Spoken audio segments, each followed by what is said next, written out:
Bienvenidos y bienvenidas a un nuevo episodio de este gran podcast, ese espacio que estamos creando juntos. Estoy muy contenta, muy emocionada de poder tener este episodio antes de empezar a grabar. Ya estábamos risa y literal nos acabamos de conocer, entonces no sé qué nos espera en este episodio y en el que sigue, porque ya acordamos que va a haber una segunda parte, una tercera parte, entonces estén preparados, se viene muy bueno. En este episodio vamos a abordar una historia en la cual la discapacidad estuvo presente desde siempre. O sea, casi, si me permites decirlo así, creo que no has visto tu vida sin la discapacidad. Entonces eso nos va a dar mucho la oportunidad de ver ciertas áreas, ciertos pensamientos, ciertas conductas y sobre todo ciertos retos que has enfrentado tanto tú como tu familia. Para comenzar, como que doy una breve introducción, presento al invitado únicamente diciendo su nombre y dejando que la persona se presente. Pero te está tocando que es el primer episodio en el que va a cambiar un poquito la dinámica. Ok. O sea, sí te voy a decir únicamente, nuestro invitado se llama Alejandro, mucho gusto. Ahorita en un momento te voy a dar chance ya de que hables tú, ya no hable yo, y que nos expliques, nos cuentes quién eres. Ok. Pero antes de eso me gustaría describirte describirme tanto a mí físicamente como describirte tú físicamente, porque me hacen el comentario, por ejemplo, para las personas sordas, para personas ciegas que pueden ver escuchar el episodio, que también pueden tener esta comprensión o un poco la asociación de quiénes son los que están hablando, más allá de la voz. Una audiodescripción. Una audiodescripción. Entonces, pues bueno, estábamos hablando de la estatura justo antes de comenzar el episodio. Yo, que soy la que dirige el episodio, mido aproximadamente unos 56, 57. Soy chaparrita promedio mexicana. Tengo piel como blanca, cabello castaño, ojos cafés, boca gruesa, nariz mediana. Y pues bueno, me la paso sonriendo y riendo, entonces más o menos esa sería la imagen que se vería a lo largo del episodio. Y ahora sí, vámonos de lleno contigo. ¿Quién es Alejandro, tanto físicamente como de esencia? Ok. Alejandro es un usuario en silla de ruedas, uso lentes, no sé si decir blanca, diría en medio, básicamente. Mido 1,50, 1,54 lo mucho. Vaya, soy una persona que me gusta a veces mucho sonreír porque creo que esa es la forma en la cual podemos conectar muy rápido, crear esta empatía, de dejar ese mundo un poquito egoísta que a veces nos marca, ¿no? De nadie te puede saludar ni dar los buenos días. Entonces siento que la sonrisa es la que siempre te apertura y que siempre te brinda la puerta hacia donde tú te quieras dirigir. Y pues bueno, no sé si eso pueda ayudar un poquito en la audiodescripción para todas las personas con discapacidad visual. Y pues bueno, ahora sí, como en la parte de quién es Alejandro, pues me gustaría decir que Alejandro es una persona con discapacidad motriz, totalmente congénita.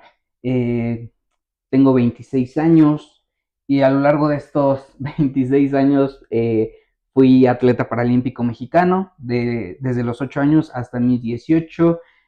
También tuve el honor de representar a mi país durante ese periodo en 3 ocasiones. También soy una persona que ha estudiado a lo largo de su vida, en lo cual también me he desarrollado en el ámbito laboral, pues bueno, en muchas partes. Una de ellas, y lo digo con toda la humildad del mundo y con toda la tranquilidad del mundo, ha sido en un call center, pero de ahí pues creo que llegué a un lugar muy bendecido. Sin duda alguna llegar a mi antiguo trabajo fue una bendición en Centro Universitario Trilingüe, que pues bueno, fue la mejor etapa de mi vida laboralmente, puedo decirlo abiertamente, porque ahí me di la oportunidad de llevar a cabo de la mano de la licenciada Eunice Aguilera un gran proyecto que se llama Avanzando Juntos. Entonces, pues eso me abrió muchísimo la oportunidad de conocer la comunidad totalmente de personas con discapacidad. También me dio la oportunidad de representar nuevamente a nuestro país en la Cumbre Regional de América Latina y del Caribe en Sao Paulo, Brasil. Y pues bueno, creo que a lo largo de estos 26 años me han guiado muchísimas personas, han estado personas desde mis inicios conociéndome desde mi infancia, mi familia, que como no quedan palabras suficientes para agradecerle a día de hoy todo lo que se está logrando. Y también aquellos maestros de vida que sin duda alguna por algo la vida los mete en los momentos menos esperados. Creo que eso sería una muy breve introducción de todo lo que está por venir. No, y sobre todo, como dices, de lo que está por venir, del por qué no nos va a bastar con una primera parte, ¿no? Justamente. Entonces, bueno, empecemos, como dirían coloquialmente, por el inicio. Perfecto. Vamos a tu nacimiento, Ok. lo que te han contado. Vale. Bien, pues bien. Como mencionaba anteriormente, yo tengo una discapacidad de nacimiento llamada mielomeningocele con secuelas de hidrocefalia.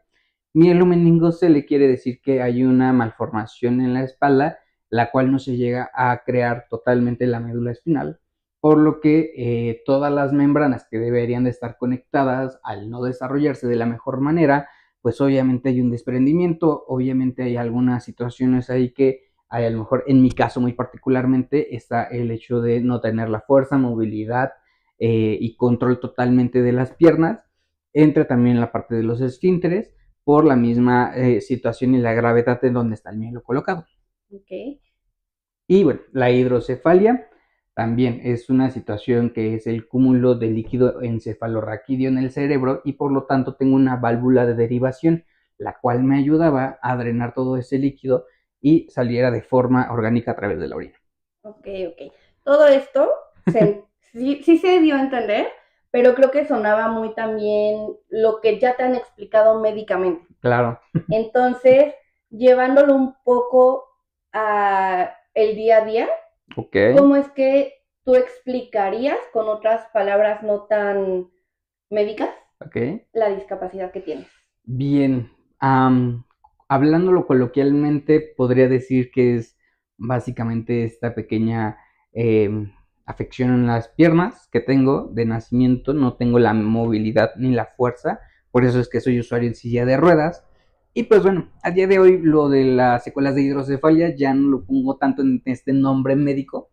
¿Por qué? Porque la válvula ya no está drenando líquido y pues bueno, a día de hoy la única limitación física que tendré es las piernas. Y eso más o menos. Dijiste la única limitación física. ¿Hay otro tipo de limitación o es la única también? Pues es que de ahí se desprenden muchas limitaciones, a lo mejor no que yo me ponga, sino que a veces el mismo entorno social es el que te las pone. Ok. ¿Cómo? Ok, hablamos de las estructuras, hablamos de la arquitectura de algunos espacios públicos en donde no están adaptados por las rampas y por lo tanto pues a veces los escalones no son tan fáciles de cruzar en una silla de ruedas. Hablamos de lugares donde hay únicamente tierra y pues obviamente la tierra si la mojas pues se vuelve lodo y pues para un usuario en silla de ruedas, bueno, se vuelve un caos total. Hablamos también de las cuestiones a lo mejor educativas en ciertas etapas, hablamos de el acceso a la cultura, ¿no? Como para entrar a ciertos espacios, ciertos museos, pues bueno, están algunas áreas restringidas porque no hay los accesos suficientes, ¿no? Okay. Eso ya te digo, desde la parte de la limitación física, parte A, tener otro tipo de limitaciones, pero ya no propias, sino que el entorno te las pone. Ok, es importante justo hacer como esta aclaración. Y en cuanto al nacimiento, ya nos explicaste que viene la discapacidad de nacimiento. ¿Cómo te cuenta tu mamá que fue la parte del embarazo, el parto, los primeros meses, el primer año de vida? Ok, bueno, durante el embarazo, por lo que me han contado justamente, pues llega esta parte en donde durante todos los ultrasonidos les mencionaban a mis padres que todo estaba bien, que no había ningún inconveniente, que todo venía perfecto. Al momento del nacimiento, pues se dan cuenta de el mielo, ¿no? Que ya platicábamos un poco antes de empezar esta entrevista. Hubo una pequeña fisura por la cual se tuvo que atender de emergencia. Entonces, lo que te puedo decir a ciencia cierta y por lo que me han contado es que los primeros meses de vida, si no es que hasta casi el año, fueron de estar en hospitales totalmente. ¿Por qué? Porque se tenían que atender infinidad de operaciones, porque se tenía que revisar que no haya ningún tipo de infección y bueno, era como estar en una burbuja totalmente hermética y que nada de infecciones porque si no, pues podría pasar algo peor. Entonces, pues básicamente por lo menos el primer año de mi vida te puedo decir que estuve en hospitales y bueno, en los próximos 15 años posteriores también hubo como varias intervenciones. Creo que a lo largo de mi vida hubieron más de 12 operaciones. Ok. Entonces, pues sí, eso es lo que te puedo decir como parte de ello, muy, muy encerrado en un hospital por este tipo de situaciones. Más aparte, el tener que las luxaciones de caderas, ambas caderas estaban luxadas, entonces, pues bueno, era estar totalmente en operaciones. ¿Para qué? Para que se estabilizara. ¿Qué es que estén luxadas, perdón? Ok, el hueso no se encuentra dentro del área que debería de estar. Ok. En tu cadera y en tu pierna tienen como esta parte, esta forma, por lo que al momento esto es lo que te da el balance para caminar. Pero ¿qué pasa en mi caso? En mi caso, y a día de hoy lo tengo, es que mi hueso que está sostenido en mi cadera puede hacer esto y se sale del hueco en donde él debería de estar. Ok. Entonces, a eso se le llama una luxación de cadera, que el hueso no se encuentre dentro del área que debería de estar y se encuentre en este vaivén, no hay una estabilidad. Entonces, por eso también al caminar me crea un inconveniente, porque al caminar largas distancias puede que salga. Ok. Entonces, eso era también que atenderse de inmediato. ¿Y ahorita ya no tienes esas luxaciones? No, sí, todavía las Ok. tengo. Y, perdón que pregunte, o sea, ¿duele cuando Ah, pasa? no, ya a esas Ok. alturas ya no. O sea, ¿ya te acostumbraste a ese dolor? ¿O cómo? Se podría decir de alguna forma, y yo sé que está mal porque muchos doctores que nos pueden estar viendo me van a decir que esta luxación de cadera lo único que también está haciendo o provocando es que el hueso se esté tallando constantemente. Entonces va a llegar un punto en donde ya no va a haber nada que se interponga y ya básicamente el hueso va a estar flotando de alguna manera. Ujú. Y pues a día de hoy, así ya no duele porque ya han pasado muchos años desde la última intervención que se dio para la luxación de cadera. Ok. Oye, y también de esto que mencionabas de tu primer año de vida, que fue básicamente en hospital, ¿qué tanto tenías o no contacto, por ejemplo, con tu mamá, con tu papá? Por esta parte de las infecciones que también entiendo, pues en el primer año de vida de por sí te tienen que cuidar mucho en esta parte. Luego estando en hospital, pues todavía más. ¿Qué tanto tenías acceso a poder estar simplemente con ellos dos? O ya no hablemos también de abuelos, tíos, primos, etcétera. ¿Cómo fue esa parte? No, creo que fue una de las jornadas más caóticas para ellos porque, pues, para verme tendrían que cambiarse de ropa, tenían que tener un aseo demasiado pulcro, tenían que tener todo muy hermético, incluso para darme pecho aparte del primer mes de vida, pues era estar totalmente limpio para hacerlo. Entonces, imagínate qué tan caótico fue que, pues yo creo que no conocí a mi hermana, por lo menos después del primer mes, que ya fue como Ok, todo el caos totalmente hospitalario, y ya que en el momento me dijeron, o bueno, le dijeron a mis padres de, ya se lo pueden llevar, pero todavía con ciertos cuidados. ok. Entonces, sí fue una situación, yo creo que hablo por ellos, un poco caótica y en donde tuvieron que aguantar desvelos, tuvieron que aguantar estar durmiendo en un hospital para cualquier novedad que se tuviera que atender, pues estuviera alguien al pendiente, ¿no? No, y los costos económicos también, o sea, costos emocionales, económicos. ¿Tu hermana cuántos años te lleva? Ok, nos llevamos 4 años. Ok, entonces ella tenía 4, digamos, ya tenía un poco de conciencia. Ujú. ¿Y ella qué te decían o ahora ella qué te cuenta de cómo vivió, más o menos de forma general? Porque también podemos tener un episodio con ella en la cual nos cuente también su experiencia, ¿no? O sea, porque sí, Sí, esa parte de la primera infancia es tan importante que quieras o no vivir de por sí, tener un hermano, luego un hermano que requiere cuidados, atención, etcétera. ¿Qué te dice ella? sí, yo creo que fue el caos total también para ella porque justo viene de ser la primera hija, la primera nieta, la primera sobrina Mm, y pues bueno, llega un hermano con un tipo de discapacidad en donde ahora todos están dándole la atención. Yo no puedo hablar por ella, pero pues claro. se puede entender como este cambio de, ok, ahora qué está pasando, ¿no? Lejos de a lo mejor de otra cuestión es qué está pasando y porque ahora a lo mejor yo no veo tanto a mis papás, qué pasó con mi hermano, se encuentra bien. Entonces, son cuestiones que a lo mejor el hermano mayor con esa pequeña noción ya de lo que está sucediendo, pues sí pasa esta pregunta de qué está pasando, porque todo el núcleo se está moviendo y yo no sé qué hacer, yo no sé en qué puedo ayudar, Okay. ¿no? Y sería muy interesante esta pregunta y esta pequeña entrevista, ¿por qué? Porque hablamos entonces de hermanos mayores que cargan con, no sé si decirlo y sean las palabras adecuadas, con la responsabilidad también de cuidar de un hermano menor que tienen algún tipo de discapacidad, ¿no? Y que también toman en algunos puntos y en algunas etapas el rol de padre, de tercer padre. O de cuidador, mejor dicho, ¿no? Porque Exactamente. si no sería darles ese rol que no les corresponde. Si de por sí de cuidador no les corresponde, pero creo que ya poner las palabras como que sí es como Más cuidar desde fuerte. ahí todo, ¿no? Exactamente, Okay. ¿no? Entonces, ahí, por supuesto, a las personas que no estudiaron para ser cuidadores y que los pongan ahora al Uh-huh. cuidado de una persona con discapacidad que requiere ciertas atenciones, pues yo creo que también vale ser escuchado por aquellas personas que lo han pasado. Y creo que crearía esta parte de empatía para muchas otras personas. Yo puedo hablar desde mi experiencia y desde mi vivencia, pero como usuario en silla de ruedas, como una persona con discapacidad toda su vida. Yo no podría hablar desde un papel o desde un rol de cuidador. Claro, sí, es totalmente diferente. Y justo desde este papel de lo que tú has vivido, ya pasamos un poco la parte del nacimiento, ¿no? Ujú. ¿Cuál es tu primer recuerdo de tu infancia? Uy. Mm, aquí ya podríamos incluso saltarnos un poco al medio educativo. Okay. Me recuerdo mucho en cuanto a las primeras estancias, kinder, primaria, en donde pues siempre era el niño de las muletas, el andador, aparatos ortopédicos. Digo, hoy en día ya usuario en silla de ruedas. O sea, digamos que fue progresiva la discapacidad porque pasaste de muletas a silla de ruedas. No, no, no, no. De hecho, hoy, a día de hoy lo sigo usando, pero Ah, por ok. temas de facilidad de movimiento, de traslados, para mí es un poco más fácil el usar silla de Ah, ruedas, ok. ¿no?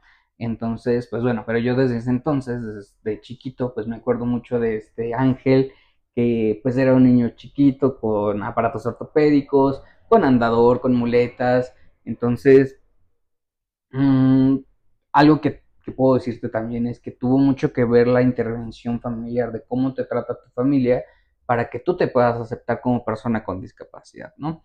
Entonces yo creo que fue mucho trabajo en conjunto para que durante esas etapas, porque son de las más difíciles, y lo puedo hablar desde mi duelo de aceptación, porque se sabe que hay un duelo de aceptación para cualquier persona que haya sufrido como este eh, hecho de tener una discapacidad, ya sea congénita o adquirida.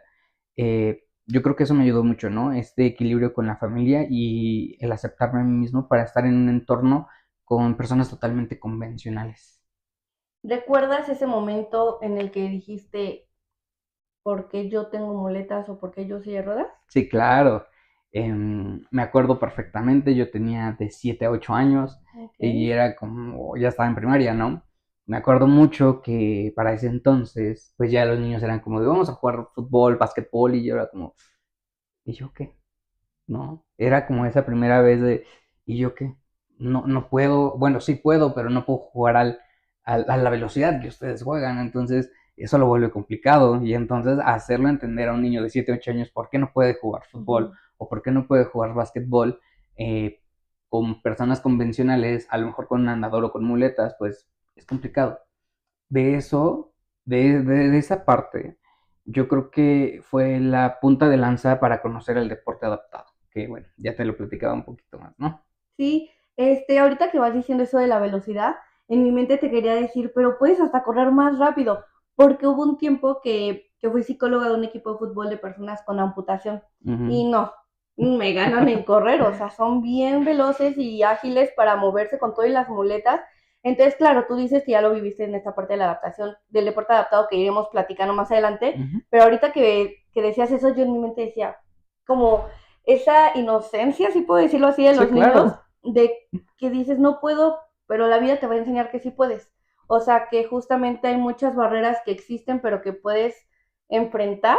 Entonces, por ejemplo, ¿tú cuáles son esas barreras u obstáculos fuertes que o que más te marcaron y cómo recuerdas haberlos superado o enfrentado?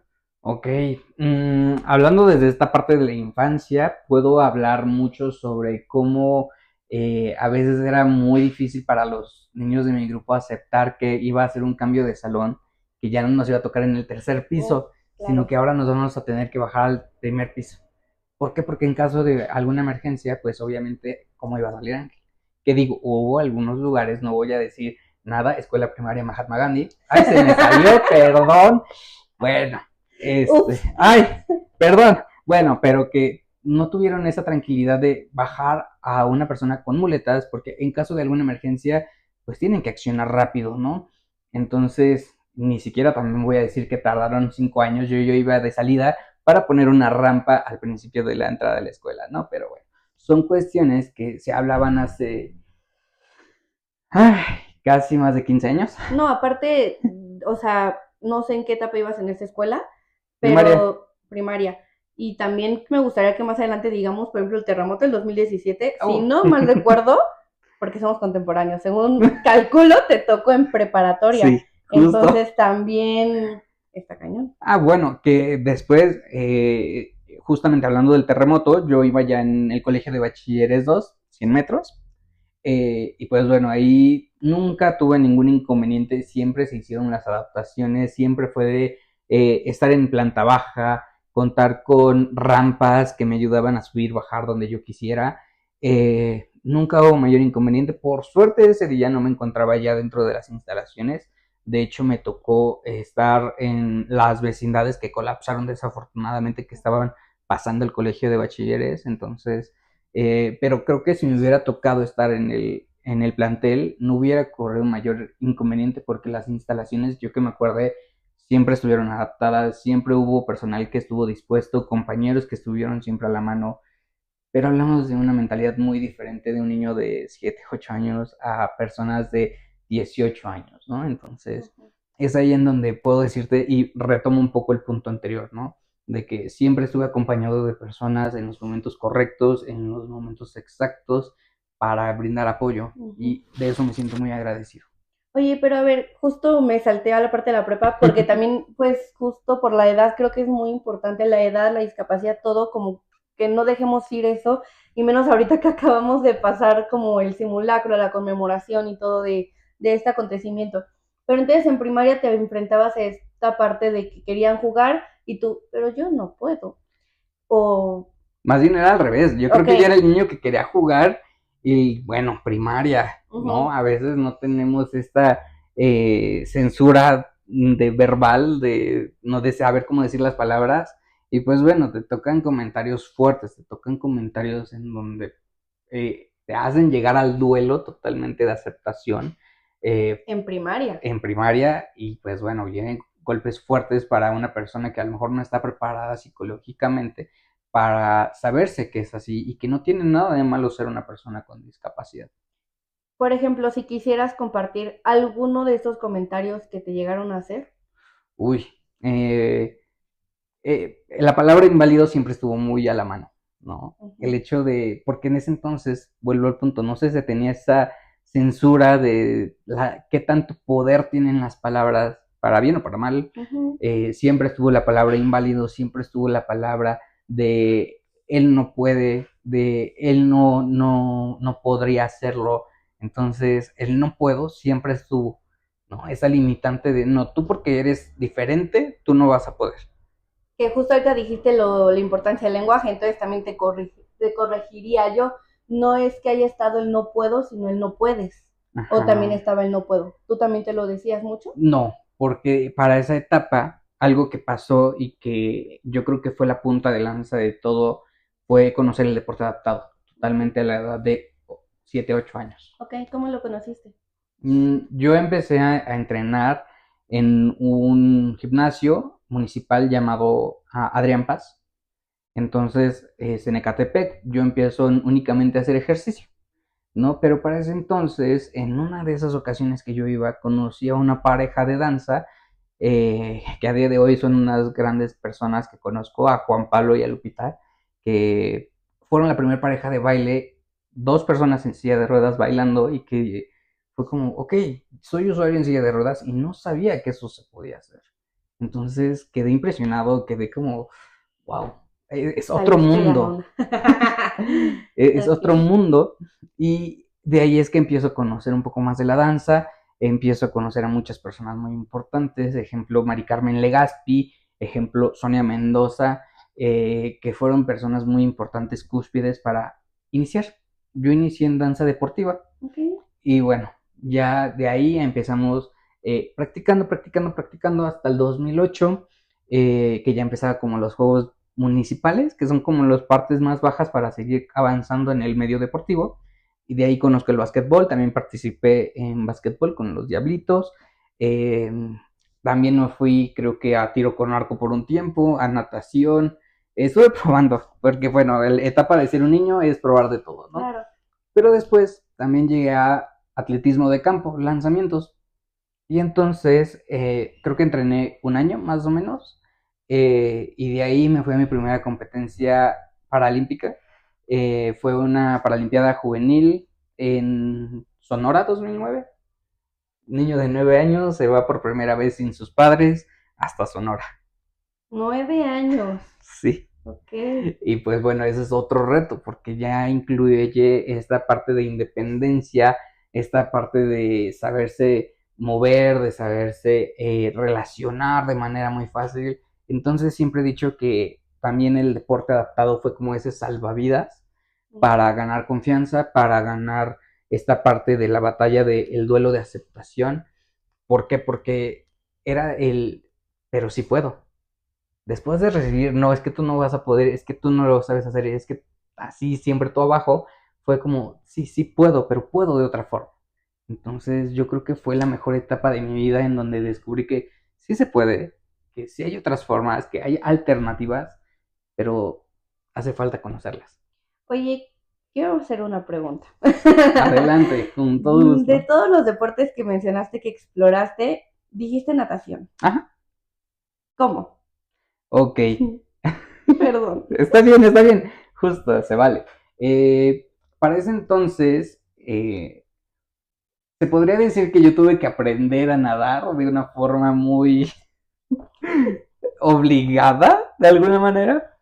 Pero bueno, sí, lo único que solicitaba el entrenador es que uno aprendiera a flotar. Entonces, ¿qué es lo que pasa al aprender a nadar? Tu cuerpo, si lo sabes manejar y si lo sabes controlar, aprendes a flotar, ¿no?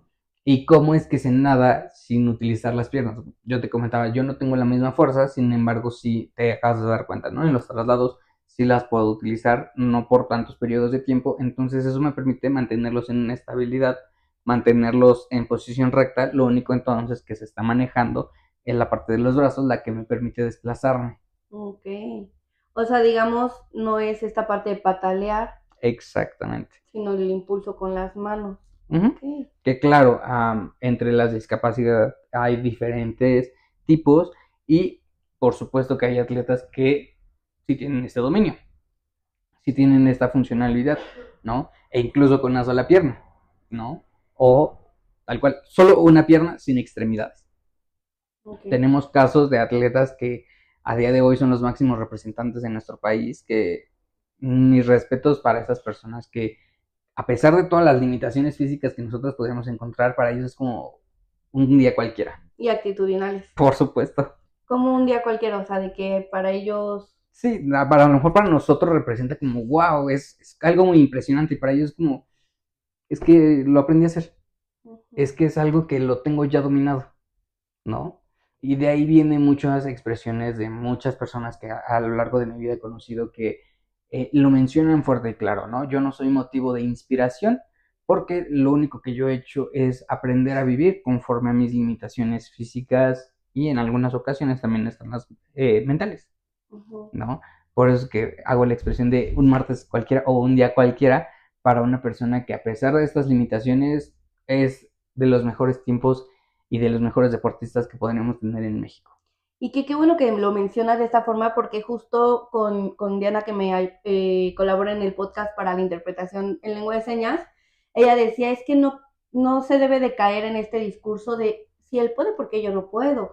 O por qué si él tiene cosas peores que enfrentar, ¿por qué yo no puedo enfrentar que me sienta enojado? No sé, por decir algo, ¿no? Claro. Y claro, justo lo que vas diciendo, o sea, no es que queramos en este espacio promover esa parte inspiracional, que creo que sí tiene de cierto punto el sobrellevar las cosas, y aparte los Juegos Paralímpicos es como un gran logro también que se tiene que reconocer, los derechos, los cambios en la infraestructura de la ciudad, etcétera, etcétera, ¿no?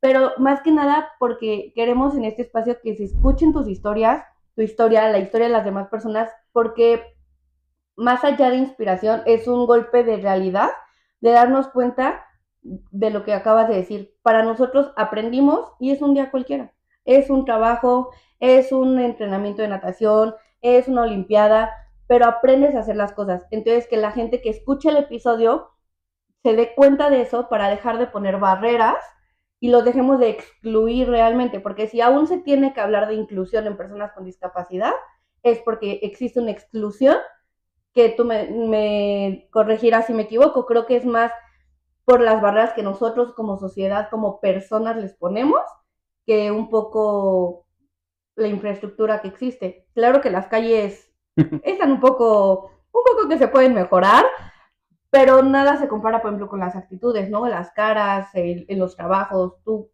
cómo ves? ¿Qué piensas de esta parte? Ok, aquí vamos a hablar de un poco de lo utópico.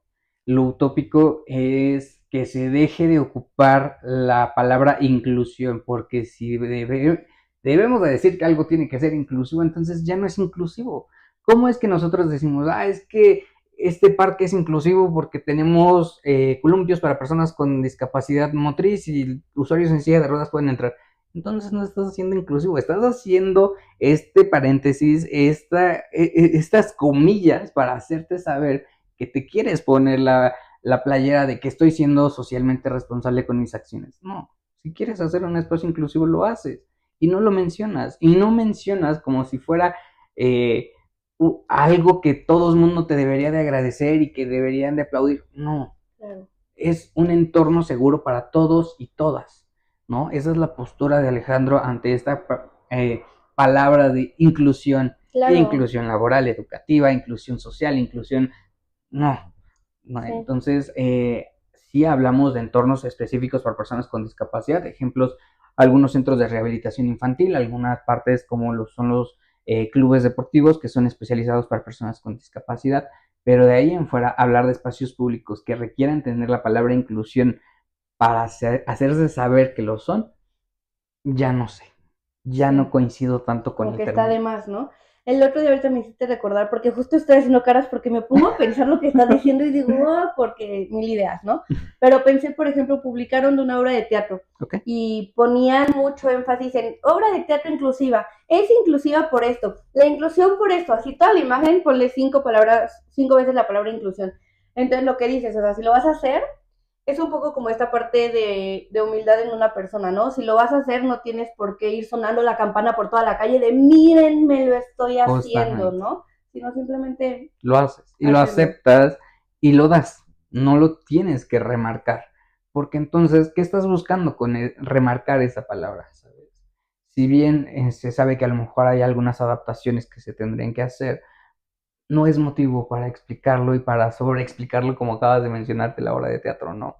Entonces, es ahí en donde yo visualizo este escenario utópico, porque sigue siendo utópico, porque seguimos frenados en que primero debemos saber qué es inclusión y ponerlo al margen y ya después, no, lo utópico es que sean las mismas oportunidades para todas y para todos, sin importar absolutamente nada y sin hacer el paréntesis como si estuvieras haciendo un favor. Pero crees que algún día lleguemos a No, cumplir. no, por supuesto que ni no. terminé, ni No, terminé de decirlo para tu respuesta. perdón. No, no, no, es que también se vale, o sea, pero creo que es parte de la vida. Sí, O sea, necesitamos ese no llegar a una utopía para seguir manteniéndonos con inspiración, con algo que hacer, porque si no, ¿qué chiste tendría que todo estuviera resuelto? Ay, sí, exacto. bueno, yo lo digo, pero corrígeme o dime tú qué piensas también. Ahí es en donde a muchas de las personas, yo no me considero a día de hoy un activista tal cual de las personas con discapacidad, pero sí me considero una persona que pone su granito de arena. Te compartía un poco que hace un tiempo tuve la oportunidad de estar en el Congreso de la Ciudad de México y posteriormente trabajar de la mano con algunas personas para promover y realizar ciertos exhortos para que los espacios públicos a día de hoy, de hecho me salió en la mañana que se iba a presentar un exhorto para pues hacer las adaptaciones necesarias en espacios públicos, escuelas, parques, bibliotecas, museos, que son los accesos a la cultura que te decía. A día de hoy es muy Okay. complicado incluso acceder a la propia cultura teniendo una discapacidad. Sí, ahorita me cayó el 20 de la librería, por ejemplo, pues o biblioteca, justo los estantes altísimos. Si una persona sin silla de ruedas luego le ponen escaleras, Exacto. claro, sí, sí. Hablamos, no nos vamos tan lejos, la biblioteca Vasconcelos, la biblioteca que en día de hoy es la más representativa en Ciudad de México y todo el mundo, wow, la biblioteca Vasconcelos, la más grande, que no sé qué, pero no está adaptada. Digo, tiene elevadores, está bien, pero no tiene guía táctil. No conozco a día de hoy algún libro que esté en la misma biblioteca que se pueda ocupar para una persona que tenga alguna discapacidad visual. No encuentro algún espacio que tenga audiodescripción que les pueda ayudar a personas con algún tipo de discapacidad visual. Entonces es complicado acceder a la Lengua de cultura. señas, personas con autismo. Exactamente. No hablemos tampoco de los protocolos de emergencia en caso de alguna situación que atender, porque en México no lo hay. En Argentina lo hay, pero a que a día de hoy lleguen los protocolos de emergencia en caso de alguna situación de imprevisto, llámense incendio, sismo, inundación, en México no lo hay. Y bueno, protección civil, pues ni sus luces, ¿verdad? Sí, esta parte que vas mencionando ahorita, quisiera que rescatáramos un punto que quedó, Vale. la parte del terremoto. Ok. Esta parte de que en México no hay protocolos, aunque se puede decir que sí se cuenta con los protocolos, sí se cuenta con los simulacros, ok, todavía nos falta mucho.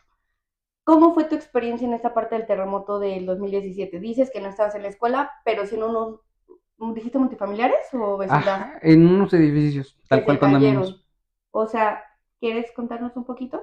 Ok, si no mal recuerdo era la 1 de la tarde aproximadamente. Una y algo, 1:15, 1:10, por ahí. Bueno, entre la 1 y las 2 de ese día, pues bueno, sucedió, recuerdo mucho estar pasando entre las unidades habitacionales, mm, la, el camino para salir a la estación del Metrobús era un poco complicada, estaba muy agrietado ya por el paso del tiempo, entonces, pues bueno, fue bastante complicado. Pero ¿qué pasa?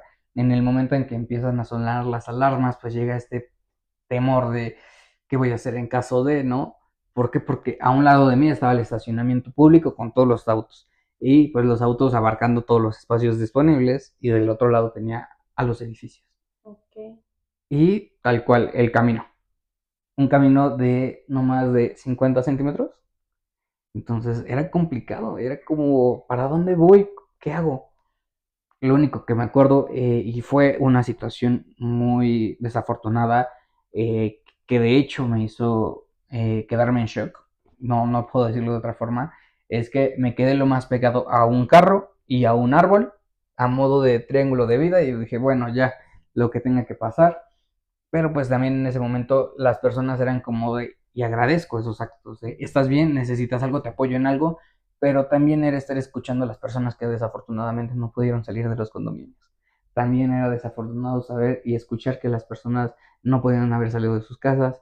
Y entonces fue una situación que marcó demasiado porque en cuestión de menos de una hora la ciudad se volvió un caos, totalmente. Para entrar al Metrobús, bueno, fue bastante complicado porque pues la gente quería llegar a sus casas, la gente quería reunirse con su familia y entonces todo ese caos y agregarle a una persona usuaria en silla de ruedas que también quiera entrar, híjole, es complicada, es muy difícil reaccionar en los momentos adecuados.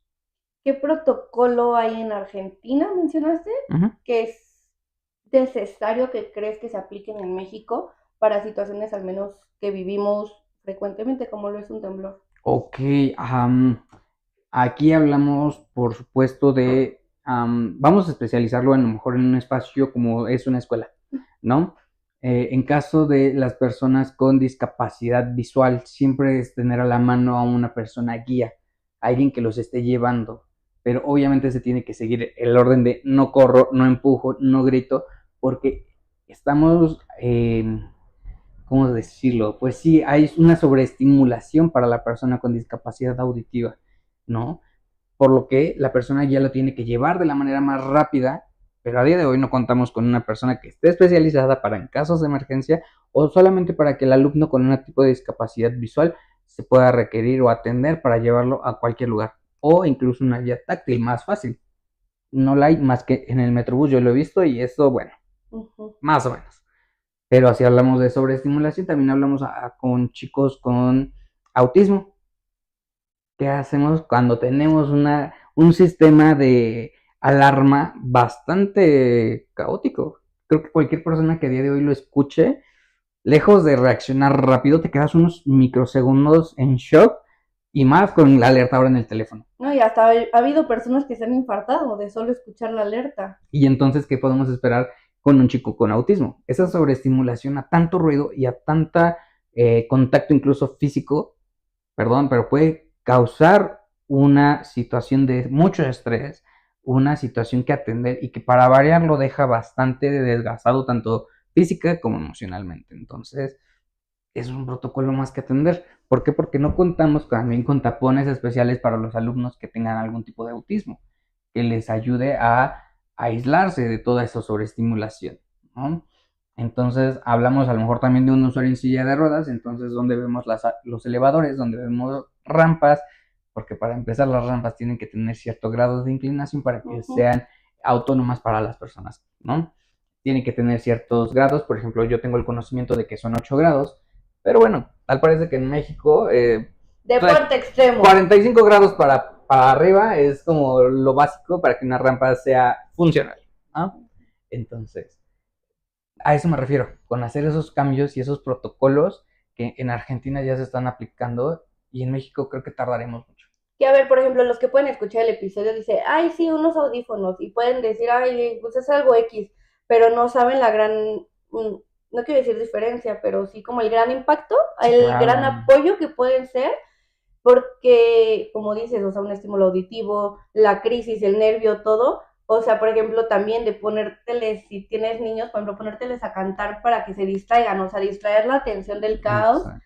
Es como bien complejo, ¿no? Y como dices, todos esos protocolos que, por ejemplo, para si les toca dentro de una competencia, tú que estás dentro del deporte adaptado, en la alberca, porque yo recuerdo en alguna vez haber tenido simulacros de temblor en alberca. Okay. Entonces, en alberca, esto de atletismo, ¿cómo te tocó? ¿Qué has visto? ¿Qué implementarías tú? Ok, dentro de mi carrera deportiva que fue del 2008 al 2018, afortunadamente nunca me tocó una situación que atender de inmediato, nunca me tocó un temblor, pero sí tengo la certeza de tener el conocimiento que siempre teníamos a todo un equipo multidisciplinario que estaba a la disposición totalmente del atleta en cuestión de alguna emergencia atenderse, ¿no? Nos tocaba mucho esta cuestión de incluso de atender alergias de inmediato, de atender,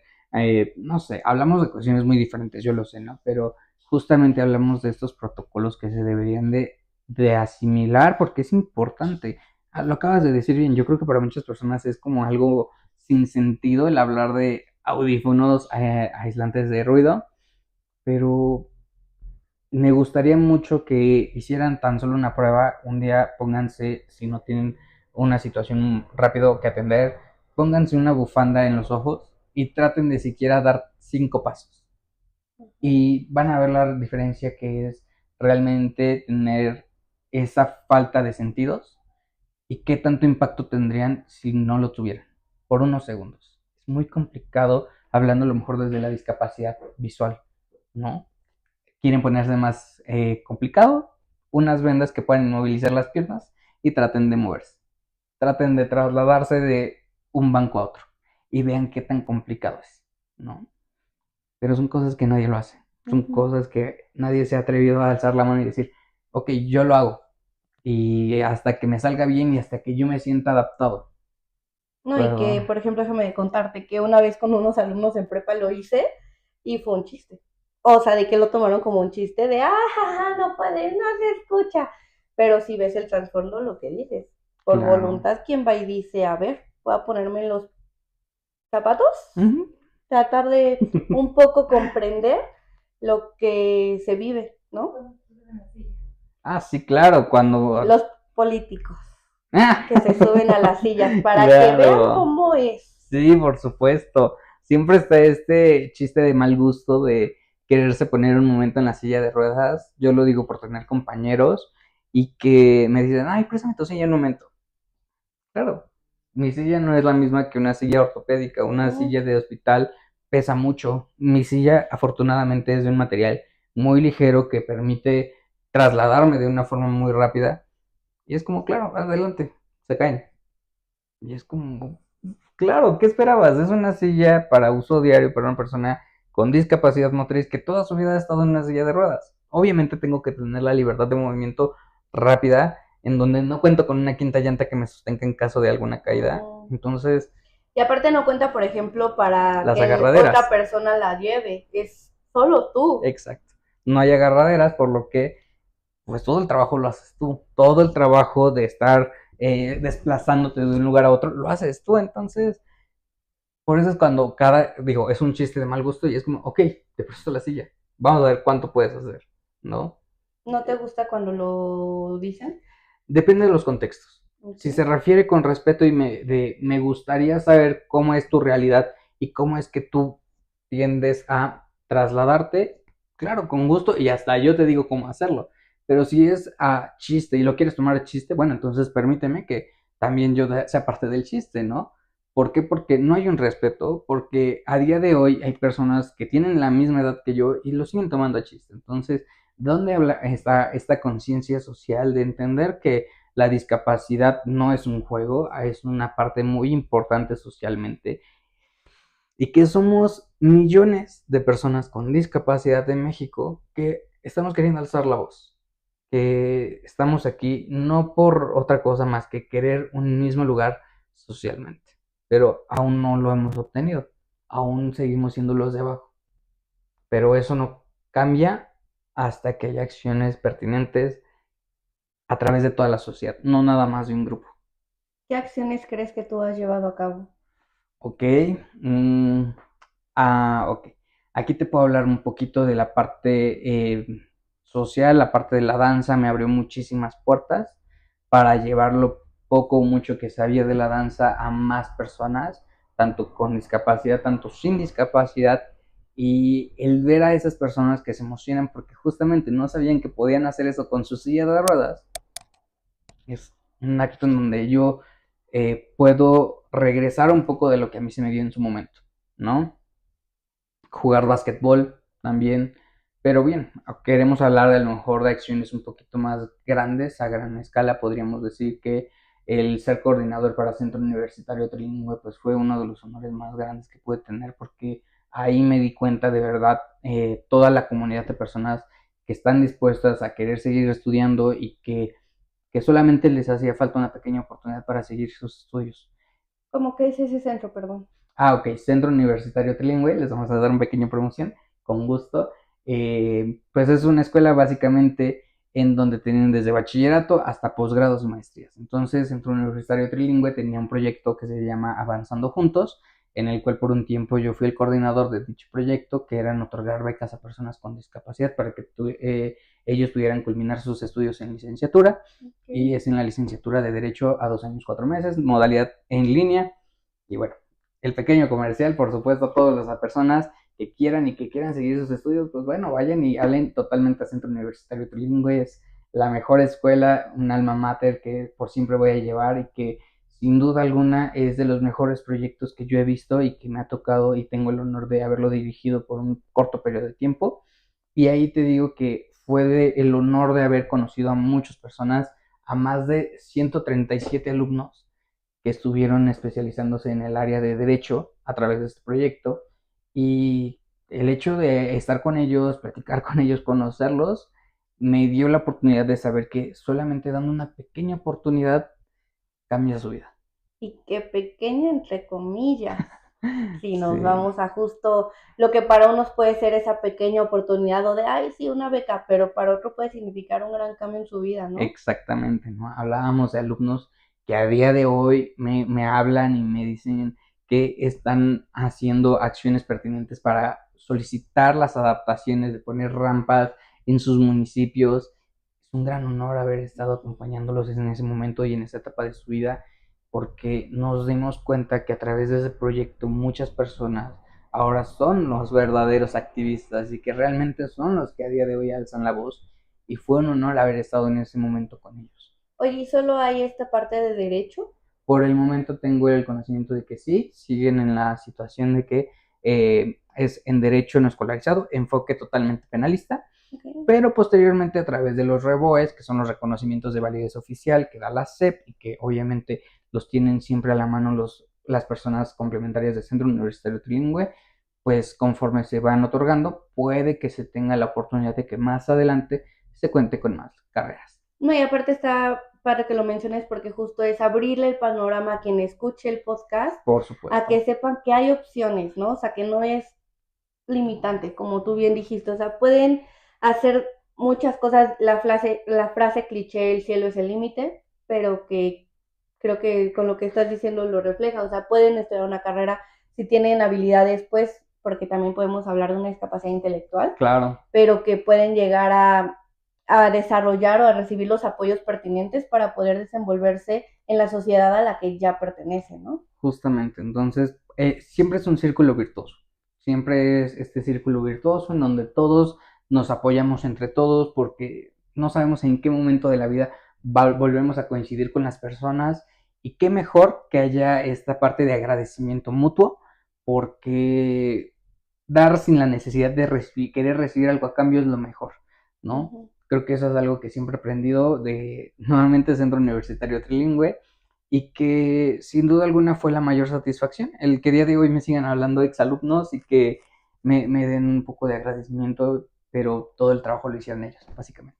No, y también reconocer porque ser maestro no es fácil, ¿no? Entonces también pues algo tú hiciste que dejaste esa espina en ellos para hacer lo que hoy hacen. Obviamente se reconoce lo que ellos hacen, pero Por me supuesto. gustaría como para ir un poco cerrando esta primera parte, este primer episodio juntos, ¿qué te dirías a tu Alejandro chiquito que le reconocerías desde el Alejandro que hoy eres? Uy, eh, bueno, pues sí, en ese caso este mensaje sería mucho de no te rindas, sigue luchando, sé muy constante, no te dejes de lo que digan los demás y siempre ve por esos objetivos y por esas metas, porque tú no sabes hasta dónde puedes llegar. Yo creo que a ese Alejandro de 8 años que apenas entraba a un gimnasio, no se imagina lo que iba a pasar 2 años después, 4 años después, y qué iba a pasar cuando a día de hoy tenemos casi 26 años. Y pues bueno, creo que la vida nos sigue sorprendiendo, sin duda alguna. Muchas gracias. Gracias por compartir lo que nos compartiste, por acompañarnos, por venir. Y pues bueno, ayúdame porfa a invitar a la gente a que se suscriban, que vean el episodio, que lo compartan y que estén pendientes de la segunda parte. Claro que sí, con mucho gusto. Yo creo que más que fascinado de estar en una segunda parte en este gran podcast, por favor suscríbanse, dejen las notificaciones ahí prendidas para que todos los capítulos que esté subiendo los vean de primera mano y pues bueno, qué mejor que estar compartiendo estos espacios con la gran persona que a día de hoy lo reconozco mucho por toda esta entrevista. Muchísimas Gracias. gracias y por todo el tiempo, por supuesto. Nos vemos en la segunda parte. Hasta la próxima.